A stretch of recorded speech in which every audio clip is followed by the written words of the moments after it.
Another day, another cafe. Welcome back, dears, to Cafe of the Day. After picking up a few things at the Daiso at the Daejeon terminal, my friend and I decided to go to a nearby cafe called Flying Scone. As you can tell by the name, they mainly sell scones, but you will find that they sell a bunch of other things such as Earl Grey cake, I think it's called the Victoria cake, and some little cookies as well. Fair warning, I did have a difficult time finding it on the map, but if you go to the Daiso, the biggest Daiso in Daejeon, and just cross the street, you will find it there next to the Tusum Bakery. My friend and I went on a Friday at 3 p.m. and as you can tell, there was barely anything left, which I usually take as a good sign. For any of you who love eating scones with tea or with any other beverage, I personally wanted to eat scone by itself without any tea, without any coffee. So this is my opinion based on that. I ended up ordering a Lotus Biscoff scone and an Earl Grey cake, and my friend ordered an orange cream scone. So I decided to try the Earl Grey cake first. Let me tell you, that was my favorite one out of all the things that we ordered, because my friend and I, we shared a little bit of what we both got, and the Earl Grey cake was my absolute favorite. I'm not the biggest fan of tea, but recently I've been really getting into Earl Grey, especially when it comes to lattes and something that's a little bit sweeter. But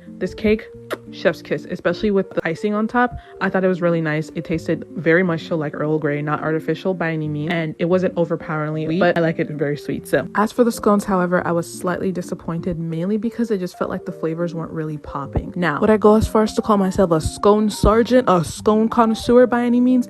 Absolutely not. Literally, my only exposure to scones are the ones from Trader Joe's, and don't knock them, because the vanilla bean ones and the lemon ones, those two gon' eat any day. But I did find that the Lotus one tasted more like the spices and the seasoning rather than the actual Biscoff, and I found that the orange one, it wouldn't have tasted like much if not for the cream on top, which once again, I would like to reiterate, that is not a problem at all, especially if you're drinking this with some tea. But for me personally, that just wanted to eat it by itself, it was a little bit of a problem. Either way, I'm definitely coming back when it's less cold and I can sit outside, and when it's much earlier. So I'll see you then.